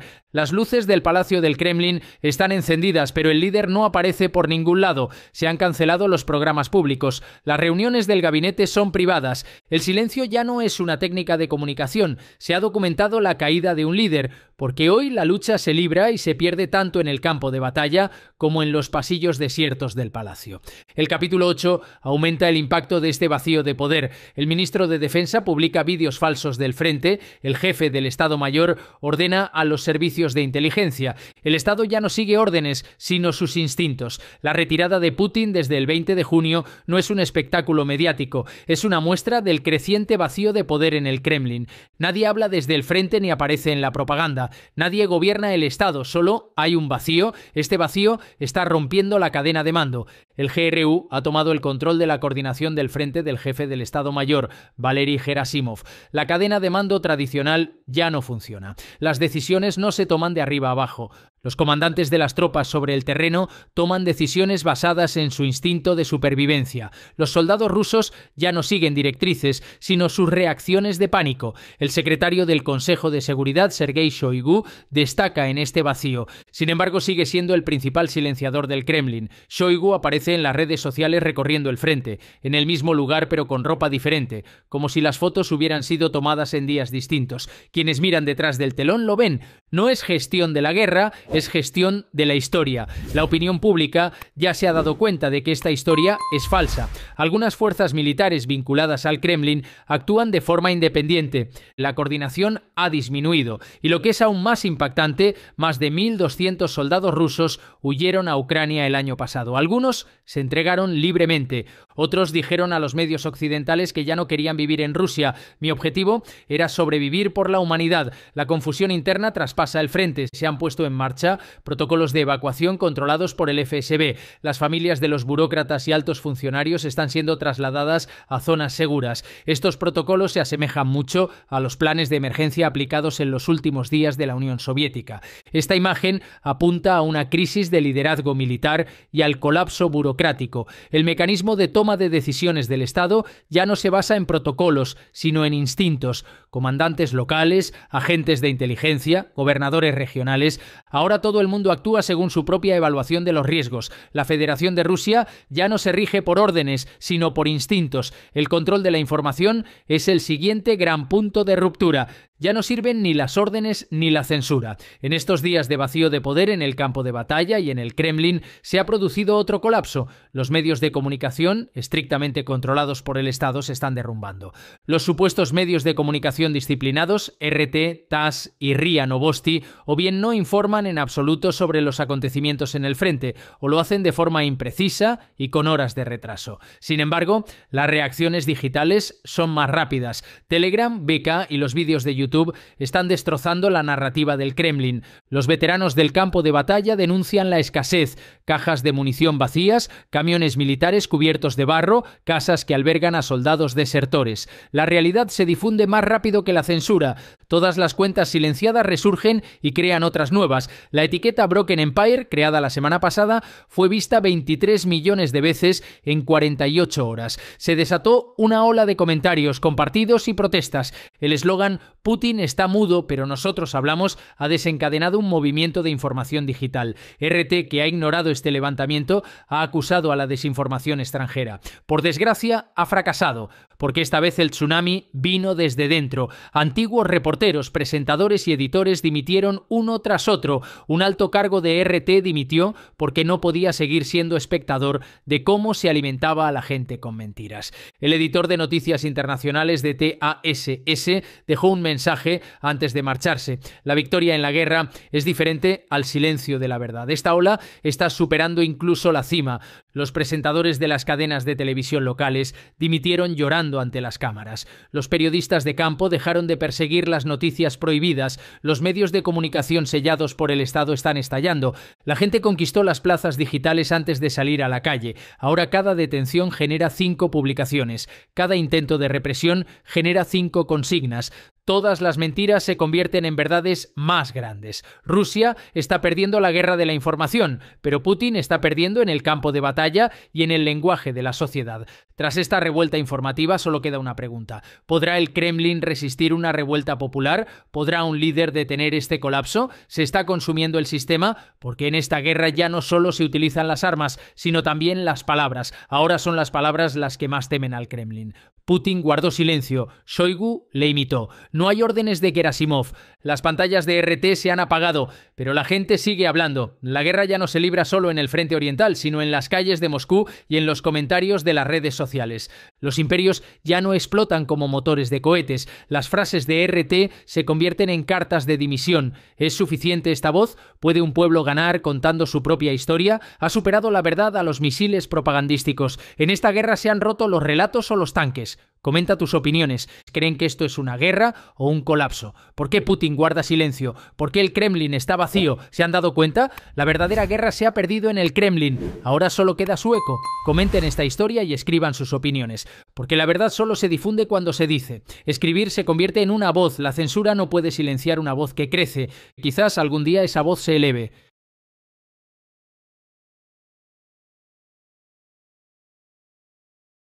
Diretamente do Brasil, quem vos fala, Mestre Dinho, trazendo sempre informações na palma da sua mão. E o meu convite especial, por gentileza, entra na descrição desse vídeo. Urgente! Clicar nos links abaixo. É uma surpresa! E você pode ganhar muito dinheiro. Repito! Urgente!